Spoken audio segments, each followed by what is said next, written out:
안녕하세요. 암 전문의 김자영 원장입니다. 우리 암 환자분들 염증 낮춰야 암 치료 가능하다 계속 하고 있는데요. 우리 몸에서 염증을 낮춰야 할 중요한 기관이 있습니다. 그게 간입니다.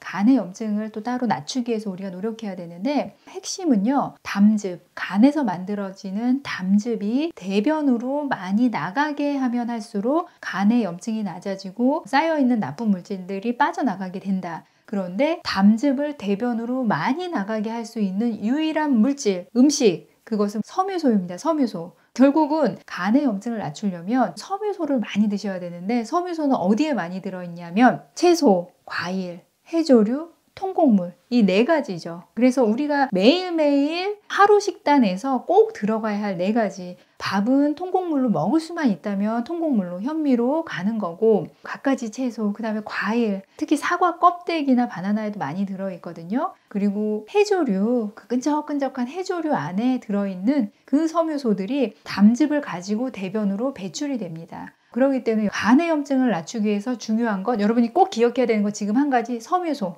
이 섬유소는 녹즙을 통해서는 흡수되기는 어렵겠죠. 녹즙은 안에 있는 내용물을 완전히 짜주는 거기 때문에 섬유소가 다 들어가는 건 아니에요. 그렇기 때문에 섬유소 섭취를 위해서 채소 섭취라든지 통곡물은 반드시 들어가야 되는 음식입니다. 그리고 입으로 씹어서 넘겨줘야지 이 담즙이 섬유소하고 딱 만나가지고 붙어가지고 대변으로 나갑니다. 이게 핵심이고요. 이제 원리를 제가 좀 설명을 드리겠습니다. 여러분, 우리가 간의 염증을 낮춘다, 또는 우리 환자분들은 간을 해독시키고 싶어요, 뭐 이런 이야기 많이 하죠. 간에 나쁜 물질이 쌓이고 안 좋아지는 가장 중요한 이유는 담즙이 제대로 배출이 안 되고 순환이 안 되면서 이것이 쌓이면서 문제가 일어나는 거예요.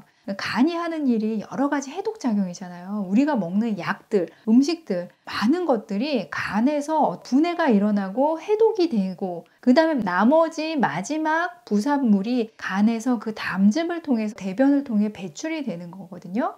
그래서 이 담즙이 순환이 잘 돼야 되는데, 이 담즙은 여러분 담낭에서 만들어지는 게 아니라 간에서 만들어져요. 간에서 만들어져서 이것이 담낭에 모아져서 농축됐다가 음식이 들어오는 신호에 의해서 담낭이 딱 수축이 되면서 담즙이 배출이 되는 겁니다. 이 담즙이 이렇게 해서 우리 장으로 배출이 되면요, 음식물하고 만나서 기름이 섞인 음식물을 뭐 흡수도 하고 여러 가지 일들을 하죠. 그런데 이 담즙은 어떤 특징이 있냐면요, 다시 재사용돼요. 담즙이 배출이 되면 배출된 게 모두가 다 대변으로 나가는 게 아니라요, 95% 정도는 다시 흡수돼서 우리 몸으로 들어옵니다. 간으로 다시 들어와요. 그러니까 대변을 통해서 자연적으로 나가게 되는 건 한 5% 정도밖에 안 돼요. 그런데 우리가 이 담즙을 대변을 통해서 나가는 양을 조금 더 많게 하면 많게 할수록 어떤 장점이 있냐면, 제가 담즙에는 뭐가 많이 들어있다고 말씀드렸냐면, 간에서 해독한 찌꺼기 물질이 담즙을 통해서 나간다. 그리고 우리 몸에 나쁜 화학 물질을 보통 다 여기에 들어있어요. 이 담즙 안에. 간에서 들어왔다가 담즙을 통해 배출이 되거든요. 그래서 이 안에 현대인이 받을 수밖에 없는 여러 가지 화학 물질도 여기에 다 대부분 들어 있습니다. 그래서 이것이 대변으로 잘 배출만 된다고 하면은 좋겠죠.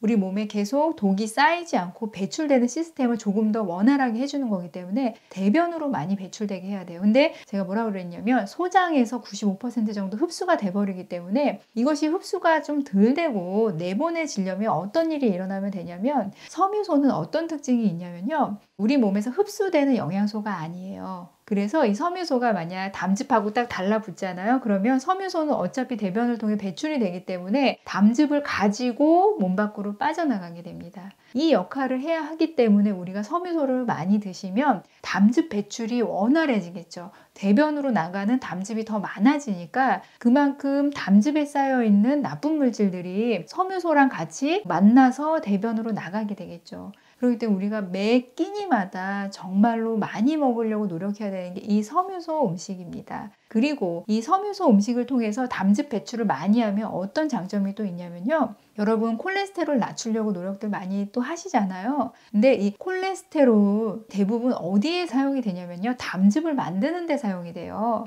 근데 여러분 생각해 보면요, 담즙이 대변으로 많이 배출이 되면 우리 간은 다시 그거를 만들어야 되기 때문에요, 콜레스테롤을 더 많이 갖다 사용할 수밖에 없게 돼요. 그러면 자연적으로 콜레스테롤의 양도 농도도 낮아지게 됩니다. 그래서 섬유소를 많이 드시면 콜레스테롤의 농도도 낮아진다. 그리고 담즙이 가지고 있는 나쁜 물질, 독성들을 섬유소가 논개처럼 같이 끌고 나간다. 그래서 정말 이 섬유소를 우리 해독작용을 위한 논개로 생각해도 될 것 같아요. 그래서 여러분 식사 끼니 때마다 어떤 거요? 채소, 과일, 해조류, 통곡물 이게 꼭 들어가야 된다. 근데 이 네 가지가 다 들어갈 수는 없잖아요. 반드시 들어가면 좋은 것, 이 통곡물하고 채소겠죠. 그리고 하루에 한 번 정도는 그래도 이 해조류, 과일 중에 어디 많이 들어갔냐면 사과 껍데기예요, 여러분. 그렇기 때문에 만약에 여러분들이 유기농 사과 진짜 껍데기까지 먹을 수 있는 사과 구하실 수 있다면 그 껍데기까지 채로 먹는 거 정말 좋습니다. 여러분 간 해독, 간 염증 낮추는 논개, 담즙을 가지고 나가는 논개가 뭐라고요? 섬유소 섭취 많이 해서요. 담즙 정말 많이 배출했으면 좋겠습니다.